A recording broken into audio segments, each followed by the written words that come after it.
all, can you tell me a bit about G Plus in terms of how it came to be established and what its purpose is? Yes, of course. So the G Plus is the Global Offshore Wind Health and Safety Organisation.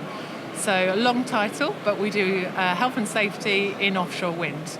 And it came about because unfortunately there were a number of fatalities in the industry, and it was thought that everyone would work better as a group. So we have lead operators of offshore wind farms, so those that own and are responsible for the asset and for health and safety and for sending all the workers home safely at the end of each day. So those companies all work together on health and safety to make improvements. That's some really important work you're doing there. How can other people in the sector get involved in that?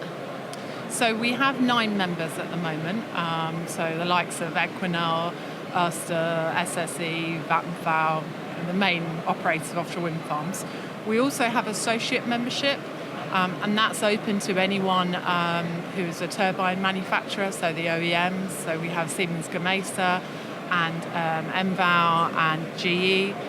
Also to investors, so those that aren't the lead operator of an offshore wind farm, but that are investing in projects, so like the Green Investment Bank, Macquarie, and CIP, for instance, are all associate members. And also developers are welcome as associate members, so the likes of those that have a consented project but that don't operate, and also those that have grid. So in the UK that would be an OFTO, so we have transmission investment, and abroad it's the likes of TenneT and other sort of state grid operators. They're all welcome as associate members. But as well as associate and full membership, we also try and meet with industry groups such as IMCA. So we have very strong links with IMCA. We find it really useful to get those at the sharp end that are working offshore involved with our guidance, for instance, to review it, to comment, to feedback, let us know what works and what doesn't. That's how we find that we can improve our work, and obviously then that leads to improvements with the health and safety for workers. Fantastic. And so today you're launching your latest good practice guide, and this one is aimed at eliminating dropped objects. So can you tell me what prompted that and what some of the inputs have been to that? Yeah, of course. So we have a few strands to the G Plus work. We have incident data, we have good practice, and we have safe by design workshops. So on the good practice, we have 2 good practice documents already, so working at height and small service vessels. And then today, as you say, we've just launched eliminating dropped objects. So what we found was that through industry consultation, so not our members and not the associates, it was more sort of IMCA members, the National Workboat Association, they were all coming to us and saying that we really feel there's a real risk of dropped objects, and this was sort of 2 or 3 years ago.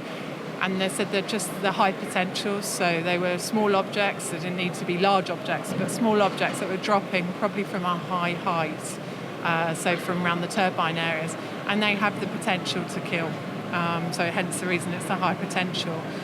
So we were obviously as keen to do something about that, and so we worked with those groups. We worked with DROPS, which is the Dropped Object Prevention Scheme. It's been around for a long time. They work with oil and gas. So we used that knowledge that they have, and we adapted what they have for oil and gas and turned it into sort of offshore wind language, and that's where the dropped object guidance has come from. That's sort of its history. So we're launching it today. We have a conference session today on it, where we'll talk about the document more. It's available for free to everyone on the G Plus website. And we really hope that it's useful and everyone can benefit from it. And obviously that we can see that in the stats for the next few years, where we eliminate dropped objects and that risk that is around them.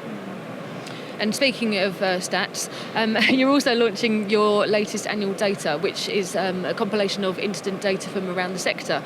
What are some of the trends you're seeing come out of that? Sure. So, as I mentioned earlier, the annual incident data report is a key flagstone report for the G+. So part of being a member is that you provide your incident data. So the 9 members that we currently have, they all have to provide all of their health and safety data. So that's from projects in development, construction, operation, decommissioning, all of their data on offshore wind health and safety. and we collate that. So the Energy Institute is the secretariat, and we have a data person, and that's all that they do. So they collect that data, and that's put into an annual report and published for all to use. This year, we've not only got the report, and it's broken down by country, which is a first for us because we are desperately trying to become more international and to move into the new markets like Taiwan, APAC, and America. And so it does look at different countries, but we also have a thing called Power BI, which means that you can go online onto the G+ website and you can interrogate the data yourselves through Power BI and find out more about the stats. So it's not just a report, it's interactive. Fantastic. Thank you very much.